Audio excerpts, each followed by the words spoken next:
பண்ணுறதுன்னு நாங்கள் ஒரு டெமான்ஸ்ட்ரேஷன் பண்ண போகிறோம். ஃபஸ்ட்டு சோலார் லைட் ட்ராப்னா என்னென்னா, இது வந்து பெஸ்டெல்லாம் பிடிக்கிற வந்து ஒரு மிஷினு. அதுக்கு இது இருக்கனால நம்ம எந்த ஒரு பூச்சிக்கொல்லியும் நம்ம நிலத்துல வந்து பயன்படுத்த தேவையில்லை. இதை இன்ஸ்டால் பண்ணாலே போதும். மோஸ்ட்டாக வந்து பெரிய அடல்ட் பூச்சியெல்லாம் இது வந்து பிடிச்சிரும். அப்போ வந்து அது வந்து ரீப்ரொடக்ஷன் பண்ண விடாமல் நம்மளோட பூச்சியோட எண்ணிக்கையை வந்து கம்மி பண்ணும். ஃபஸ்ட்டு இதில் வந்து இந்த 3 பார்ட் இருக்குது. இது வந்து இன்செக்ட் கலெக்டர், இதுதான் வந்து அந்த சோலார், இதுதான் அந்த எனர்ஜி ரிசீவ் பண்ணி இதான் லைட்டாக மாற்றும். இதுதான் அந்த லைட்டு.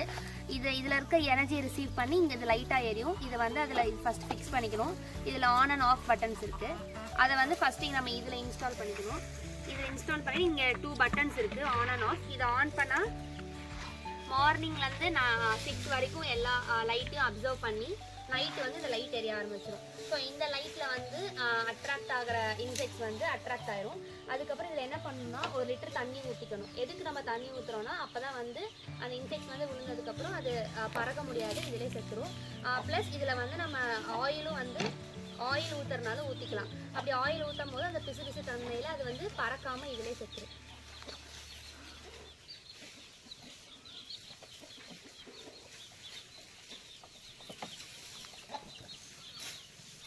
மாதிரி நம்ம தண்ணி ஊற்றிட்டு இந்த மிஷினை வந்து நம்ம ஃபீல்டுக்குள்ளே வந்து வச்சிடணும். இப்படி வைக்கும் போது நாளடைவு ஆக நம்மளோட ஃபீல்டில் இருக்க பெஸ்ட் கண்ட்ரோல் வந்து கம்மியாகும்.